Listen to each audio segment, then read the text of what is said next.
ہندوستان کے ساتھ پینڈنگ ہے وہ برابری کے بنیاد پہ ہی حل ہو سکتے ہیں، اور یقیناً جنگ کے حالات سے نہیں ہوں گے، جنگوں سے کبھی کوئی مسئلے نہیں ہوئے ہیں۔ دنیا میں جب کوئی بڑے مسئلے حل ہوئے ہیں تو طاقت کے ذریعے نہیں ہوئے، ڈائیلاگ کے ذریعے ہوئے ہیں۔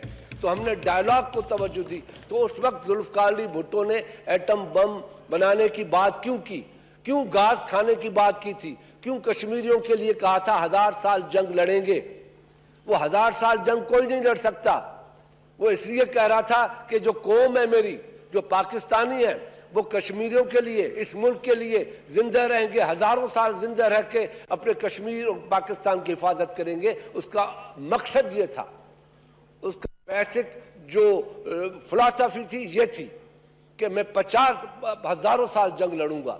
تو یہ یقیناً میں اس بات پہ یہ بات نہ کروں کہ میاں نواز شریف نے شہید بھٹو کے اس دیے ہوئے ویپن کو، دیے ہوئی طاقت کو فالو کیا اور ایٹمی دھماکہ کیا۔ اس پہ دو رائے نہیں ہونی چاہیے۔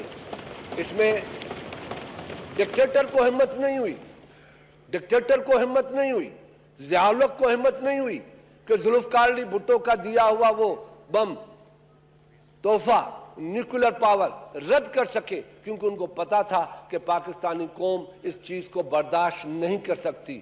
اس لیے میاں نواز شریف کو بھی علم تھا کہ یہ وہ چیز ہے جس سے اگر میں نے کوئی ایگریمنٹ کیا، اگر اوائڈ کیا تو میرے لیے مشکلات کا سامنا کرنا پڑے گا۔ اس لیے اس وقت کی ضرورت تھی، اور صرف یہ اس لیے تھی کہ ہم کشمیر کو، کشمیری عوام کی اپنے برابر کی بنیادوں پہ ان کے حقوق لے کے دیں۔ مسٹر اسپیکر، کشمیر کی تاریخ کیا ہے؟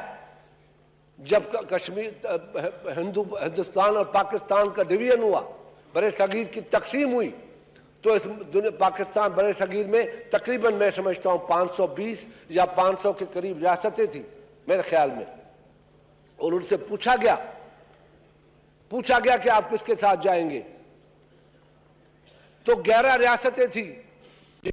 ریاستوں نے تو پاکستان میں جانے کے لیے کہا، اور جوناگڑھ نے کہا میں پاکستان میں جائیں گے، حیدرآباد دکن نے کہا پاکستان میں جائیں گے، کشمیر کے عوام نے کہا پاکستان میں جائیں گے، مگر وہاں ڈوگرا راج تھا۔ وہاں کے ان حالات کے مطابق ہندوستان نے جو اپنا کھیل کھیلا کہ جوناگڑھ کو، کیونکہ جوناگڑھ کی جو لیڈرشپ تھی وہاں مسلمان تھی، اس نے کہا پاکستان میں جائیں گے۔ وہاں پہ دوسرا طریقہ رکھا گیا کہ وہاں کے عوام نہیں چاہتے۔ حیدرآباد دکن کے جو ہمارے وزیر اعظم تھے، اس نے کہا کہ میں پاکستان کے ساتھ جانا چاہتا ہوں، تو وہاں پہ عوام کا بات کیا۔ جہاں عوام نے کہا کہ ہم پاکستان کے جانے کی بات کرتے ہیں، وہ ڈوگرا کی بات کی۔ اس دن سے ہندوستان کی بدنیتی اس بات پہ قائم رہی کہ کشمیر کو کبھی بھی پاکستان کا حصہ بننے نہیں دیں گے، کیونکہ وہ کشمیر کو پاکستان کا حصہ بننے سے سمجھتے ہیں کہ پاکستان کی جو پوزیشن ہے اور اسٹرانگ ہو جائے گی۔ یقیناً یہ بات سمجھ میں آتی ہے کہ جب 70s میں پاکستان تھا تو پاکستان کی 10 کروڑ پاپولیشن تھی 70s میں، ایسٹ پاکستان اور ویسٹ پاکستان 65 میں۔ 65 میں پاکستان کی پاپولیشن 10 کروڑ تھی، اور ہندوستان کی پاپولیشن تقریباً 45 کروڑ تھی۔ اور اس وقت ہندوستان نے جو کیا پاکستان کے ساتھ، مگر پاکستان کے عوام نے، پاکستان کے افواج نے جس دلیری کے ساتھ جنگ لڑی، ہندوستان کو گھٹنوں کے بل بیٹھنا پڑا۔ یہ تو ہماری کمزوری ہے۔ وہاں ہم سب کچھ کر سکتے تھے، اس وقت کشمیر کا مسئلہ حل ہو سکتا تھا، تاشقند میں کشمیر کا مسئلہ حل ہو سکتا تھا، مگر ہماری کمزور ڈپلومیسی جو تھی ہمارے گلے میں پڑ گئی، اور آپ نے دیکھا کہ تاشقند میں ہم جیتی ہوئی جنگ ہار کے واپس آ گئے۔ ورنہ پاکستان نے ہر وقت، پاکستان کی قوم نے آپ کے سامنے، میں سمجھتا ہوں ہمیں کبھی مایوس نہیں ہونا چاہیے۔ جذبے کل بھی زندہ تھے، جذبے آج بھی زندہ ہے۔ جب ہندوستان نے 65 میں پاکستان پہ حملہ کیا، یہی سمجھ کے کیا کہ میرے لیے 3 گھنٹے کا کام ہے، مگر پاکستان کی عوام سیاہ پلائی دیوار بن کے کھڑی ہو گئی۔ وہ کمزوری کے ساتھ کھڑی نہیں ہوئی، اس لیے ہندوستان کو واپس جانا پڑا، واپس بھاگنا پڑا۔ اپنا علاقہ چھوڑنا پڑا. یہ ایک بہت بڑی پاکستان کی ایک تاریخ ہے. ہم اپنی اس تاریخ کو سامنے رکھتے ہوئے ہمیں فیصلے کرنے چاہیے. ہمیں کمزور فیصلے نہیں کرنے چاہیے. یقیناً نواز شریف صاحب کی پرائم منسٹر کی اسپیچ بہت اچھی تھی مگر جو انسان اس وقت اس اسپیچ میں ہندوستان کو ایکسپوز کرنا تھا، کہنا تھا، جب وہ کہتے ہیں کہ کشمیر ہمارا اٹوٹ انگ ہے، پاکستان اس میں انٹروین کر رہا ہے، تو کہا جا سکتا تھا، کیا نام تھا اس کا، بوش وانی یا کوئی سمتھنگ، کلبھوشن وانی، یادو، ایسے نام اسحاق ڈار ہوتا تو جلدی آ جاتا. تو اس کا ذکر کرتے وہاں، اس کی بات کرتے کہ یہ کیا ہے. یہ تو سامنے سب سے بڑا ثبوت ہے. بلوچستان پاکستان کا حصہ ہے، صوبہ ہے، فیڈریشن کا حصہ ہے. آپ جو گلگت بلتستان کی بات کی ہے مودی نے، ان کو ایکسپوز کرتے. یہ باتیں بھی دنیا کو بتائی جاتی. یہ کہا جاتا کشمیر کے ساتھ، کیونکہ کشمیر کے ساتھ یہ ساری چیزیں ہندوستان ایکسپلائٹ کر رہا ہے، ہندوستان اپنا حق سمجھتا ہے. مسٹر اسپیکر، یہ ریکارڈ کی بات ہے. ہمیں دنیا کو بتانا چاہیے کہ جو ریکارڈ کی بات ہے اس سے ہندوستان نہیں بھاگ سکتا، ہندوستان اوائڈ نہیں کر سکتا. دنیا کو اٹھانا پڑتا ہے. یو این نے بہت سے ایشوز، مسئلے حل کیے ہیں، مسائل تھے جو ان کے سامنے، تیمور کا مسئلہ تھا، حل کیا. یو این نے کیا. پاکستان کا کیوں نہیں کر رہے؟ کشمیر کا کیوں نہیں کر رہے؟ یو این ریزولوشن موجود ہے. نہرو نے کہا ہے کہ یہ پاکستان کا حصہ. میں آپ کو پڑھ کے بتاتا ہوں جو جوہر لال نہرو نے خود کہا ہے. جوہر لال نہرو نے اس بات کو کئی بار تسلیم کیا کہ کشمیر کا مسئلہ عوام کی مرضی کے مطابق ہونا چاہیے. اور اس حوالے سے انہوں نے وزیر اعظم پاکستان کو 27 اکتوبر 1947 کو خط لکھا تھا، جو میں سمجھتا ہوں کہ ہمارے جو لائبریریز ہوں گی یا ہمارے جو ایسے ڈپارٹمنٹس ہوں گی، فارن آفیس ہوں گی، اس میں یہ خط موجود ہوگا. وہ خط ہمیں لینا چاہیے. کشمیر میں داخل ہونے کا مطلب یہ نہ لیا جائے کہ ہم وہاں قبضہ کرنا چاہتے ہیں، بلکہ کشمیر کی قسمت کا فیصلہ وہاں کے عوام کی مرضی سے کیا جائے. یہ نہرو کا خط ہے جو ہمارے پاس موجود ہے. 4 دن بعد انہوں نے وزیر اعظم پاکستان کے نام ایک اور خط لکھا جس میں بھی اس بات کو دہرایا، اقرار کیا. نہرو نے 2 نومبر 1947 کو آل انڈیا ریڈیو سے خطاب کرتے ہوئے کہا کہ میں یہ واضح کرنا چاہتا ہوں کہ دونوں ملکوں میں جہاں کہیں کسی ریاست اور الحاق کا جھگڑا ہو، وہاں عوام کی مرضی کے مطابق فیصلہ ہونا چاہیے. یہ چیزیں ہمارے پاس موجود ہیں. ہم کیوں نہیں دنیا کو بتاتے؟ ہم کیوں نہیں یہی چیزیں یو این میں بتاتے، یہی چیزیں پڑھ کے بتاتے، یہ خط ہم وہاں ڈسٹریبیوٹ کرتے کہ یہ مسئلہ ہے. اور یہ عوام جس کے لیے اس وقت کی لیڈرشپ نے، جب پاکستان بنا، اس وقت کی لیڈرشپ نے جب یہ کہا تو یو این آج کیوں نہیں یہ بات کہتی؟ یو این اس فیصلہ کیوں نہیں کرتے؟ میں آپ کو اس کے ساتھ یہ بھی بتانا چاہتا ہوں کہ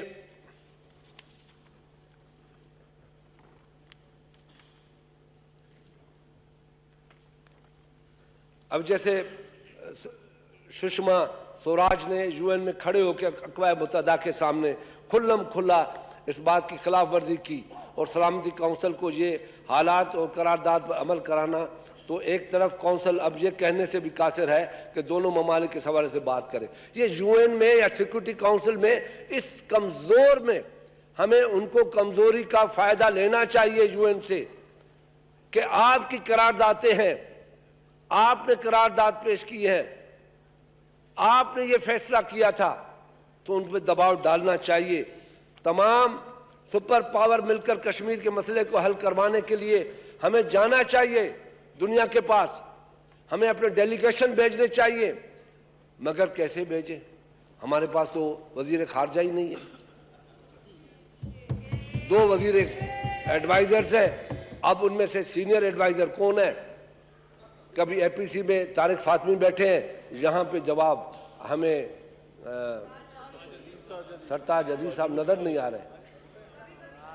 سرتاج عزیز ہے نا, یہاں کے لیے سرتاج عزیز ہے اور دوسری جگہوں کے لیے طارق فاطمی صاحب ہے. اب فارن آفس پھنس گئی ہے 2 ملکوں میں. ساری سر یہ میں کہتا ہوں 2 لوگوں میں مرغی حرام.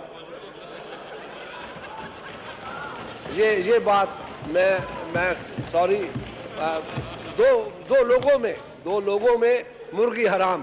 اب 2 لوگ ہیں, ابھی طارق فاطمی صاحب اپنے ڈائریکشن دیتے ہیں میاں صاحب, اور سرتاج عزیز صاحب اپنے ڈائریکشن دیتے ہیں, اور وہ کہتے ہیں کہ یہ کرو, وہ کہتے ہیں. اب سمری جب بنتی ہے اور پرائم منسٹر کے پاس جاتی ہے, کیونکہ prime minister naturally prime minister is a وزیر خارجہ نا, فارن منسٹر, ان کے پاس جائے گی کہ سر 2 ہمارے بندوں کے جھگڑا ہے, آپ فارن سیکرٹری کہتا ہے سر آپ بتاؤ میں کیا کروں. فارن سیکرٹری کو 10 دن اس فائل کا انتظار کرنا پڑتا ہے. اور اب دیکھیں فاطمی صاحب ہیں, وہ باہر بیٹھے, اس دن اے پی سی میں اندر تھے, تو کم سے کم ان کو ایڈوائزر بنا دیں, اندر بٹھا دیں.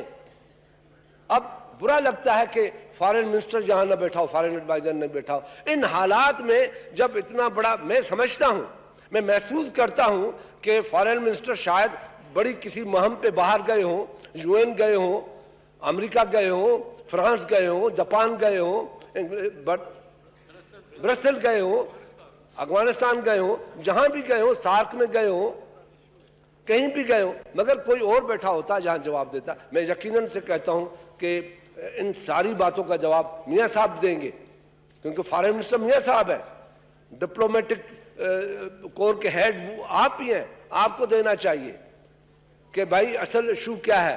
جناب یہ بہت بڑی بات ہوتی ہے, یہ ایک بہت بڑا میسیج جاتا ہے مسٹر اسپیکر, کہ جس ملک, پھر کیوں نہیں ہندوستان ہمارے اوپر دباؤ ڈالے گا. اب وہ دیکھیں کتنا سیانہ ہے, وہ کتنا سیانہ ہے کہ کوشش کرتا ہے کہ پاکستان پہلے بول لے.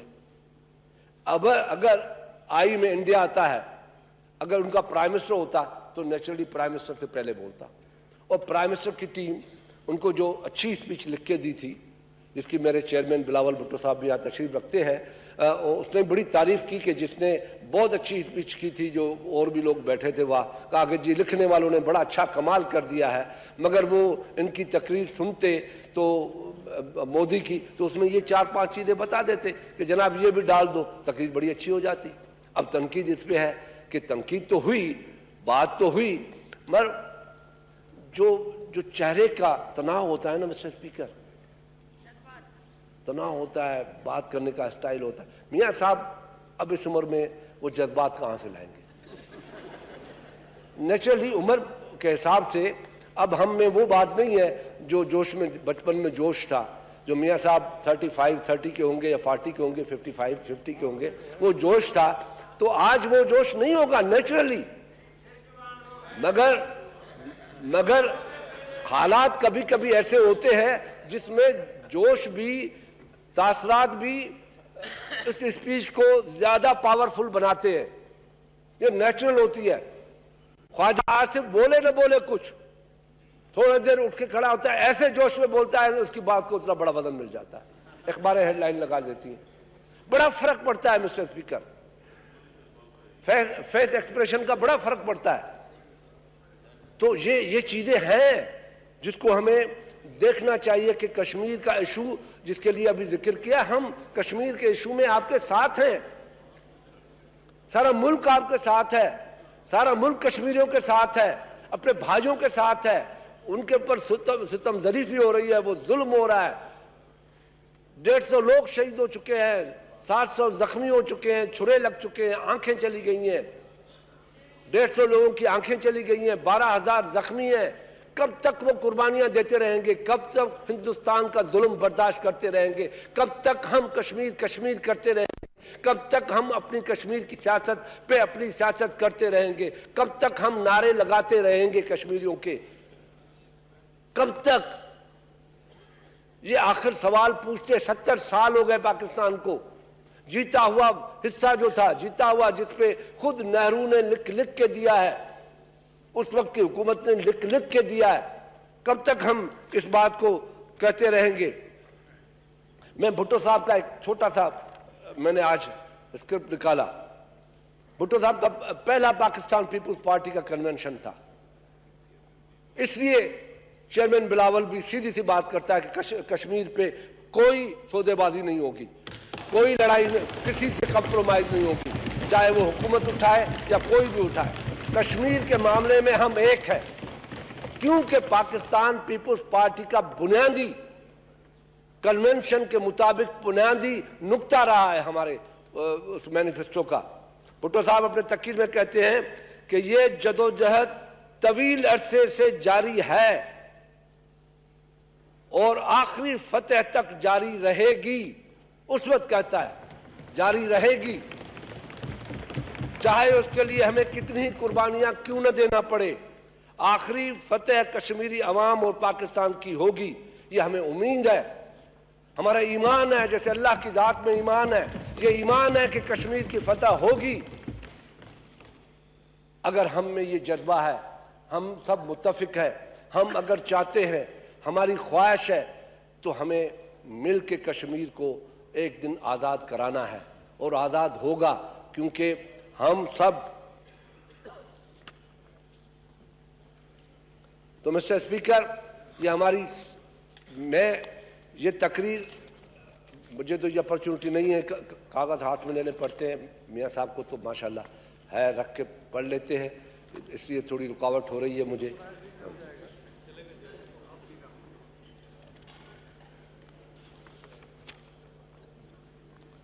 یہ حق کے نہیں,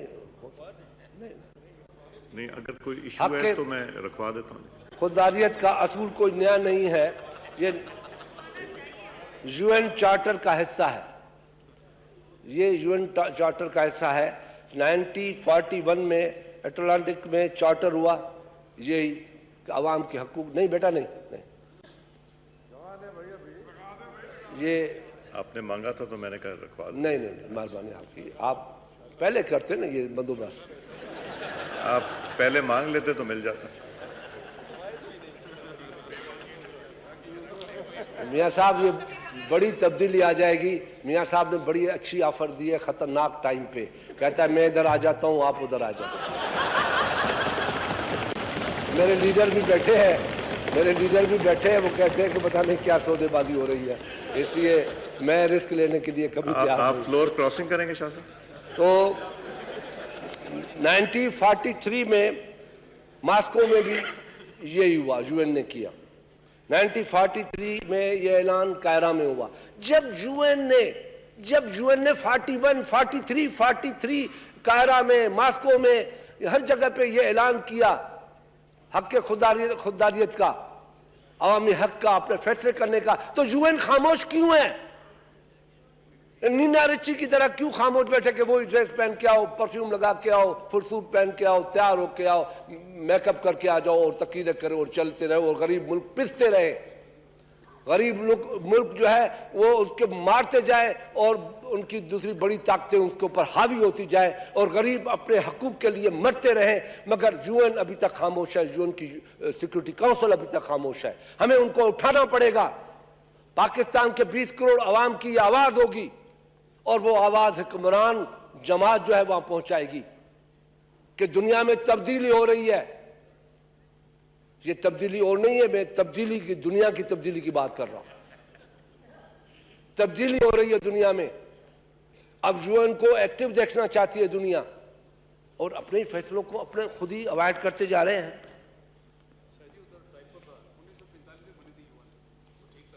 جی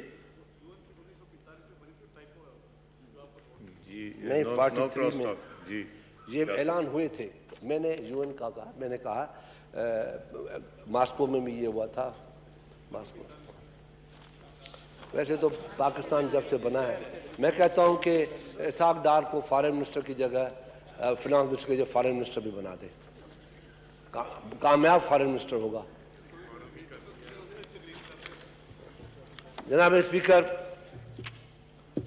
دیکھیں, میں نے ایک اور بات بھی بڑی اہم ہے کہ اس ملک میں یونٹی کی ضرورت ہے, بہت اہم یونٹی کی ضرورت ہے. یہ ملک چاہتا ہے کہ سیاستدان راستوں کی جگہ, کیونکہ میں ایمان اللہ کہنا چاہتا ہوں کہ اس جگہ آنے کے لیے, اس جگہ کو قائم رکھنے کے لیے, اس جگہ کو منتخب کرنے کے لیے, اس جگہ پہ جہاں ہم سب بیٹھے ہیں, مانے نہ مانے وہ اپنی جگہ پہ بات ہے, مگر پیپلز پارٹی نے اپنی زندگیاں دے دی ہیں جمہوریت کے لیے, پارلیمنٹ کے اصول کے لیے. ذوالفقار علی بھٹو سولی پہ چڑھ گیا ڈکٹیٹر کے ساتھ, جمہوریت پہ سودے بازی نہیں کی. پھانسی پہ چڑھنا, آج دنیا میں کوئی شخص انگلی کٹانے کے لیے بھی تیار نہیں ہوتا, مگر ہم نے سولی پہ چڑھ کے بھی پاکستان کے عوام کے حقوق کی بات کی, پارلیمنٹ کی بالادستی کی بات کی, جمہوریت کی بات کی, عوامی حقوق کی بات کی. محترمہ بے نظیر بھٹو صاحبہ کو کہا گیا میاں صاحب گواہ ہیں, اس کے اور گواہ کم ہیں, میاں صاحب گواہ ہیں. کہا گیا کہ بی بی آپ نہ آئیں پاکستان, آپ دبئی سے الیکشن لڑے, وزیر اعظم بن کے آئیں. اس نے کہا نہیں, مجھے پاکستان آنا ہے, میں پاکستان آؤں گی, جمہوریت لاؤں گی, پارلیمنٹ لاؤں گی, عوام کے حقوق کی جنگ لڑوں گی. اگر اس جنگ میں میری جان چلی جائے تو چلی جائے, مگر جمہوریت کو قائم رکھوں گی. اور یہ ایک بہت بڑی فلسفی بھی ہے, یہ بہت بڑی ایک سیاست بھی ہے. سمجھنے والوں کو سمجھنا چاہیے کہ یہ اس پارلیمنٹ نے کتنی جانیں لی ہیں, کوڑے کھائے ہیں, جیلیں دیکھی ہیں. اس پارلیمنٹ نے, اس کی آواز کو سنیں, یہ کیا چاہتی ہے پارلیمنٹ, یہ جمہوریت کیا چاہتی ہے. کشمیر کے ساتھ کشمیر کی آزادی چاہتی ہے. یہ پارلیمنٹ ایک بندے کی آواز نہیں ہے, یہ 20 کروڑ عوام کی آواز ہے. یہ کشمیر کی آزادی چاہتی ہے, کشمیر کی عوام کی حمایت چاہتی ہے, ان کی طاقت بننا چاہتی ہے. پاکستان کی سیاست کشمیر کا ایک بہت بڑا حصہ ہے, ہماری فارن پالیسی کا بنیادی کشمیر پہ ہے. ان چیزوں کو دیکھیں. اور یہ پارلیمنٹ چاہتی ہے اس ملک میں کرپشن کا نظام خاتمہ ہونا چاہیے. اس پہ بیٹھ کے جو بل پیش کیے جا رہے ہیں اس پہ بیٹھنا چاہیے, پاس کرنا چاہیے. کرپشن جیسی غلاظت کو خاتمہ چاہیے, اس جہاں سے کرپشن ختم ہونا چاہیے. یہی پاکستان چاہتا ہے, یہی پاکستان کا عوام چاہتا ہے, یہی سب ہم چاہتے ہیں کہ آخر غریب سے غریب تر کیوں, مظلوم سے مظلوم تر کیوں, بھوکھا سے بھوکھا تر کیوں, امیر سے امیر تر کیوں. آخر کب, کس وقت, کون سا مسیح آئے گا جب اس ملک کو ایک ایسا نظام دے جہاں پہ پاکستان کا ہر بندہ یہ محسوس کرے کہ یہ وطن میرا ہے, یہ وطن میرا ہے, یہ وطن میرا ہے, یہ وطن میرا ہے. قائد نے دیا, بھٹو نے دیا, بی بی نے دیا, یہ وطن میرا ہے, یہ وطن میرا ہے. ہر بندہ کہے. شکریہ.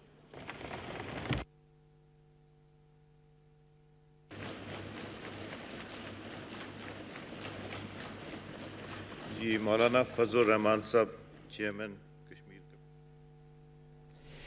ناظرین, قائد حزب اختلاف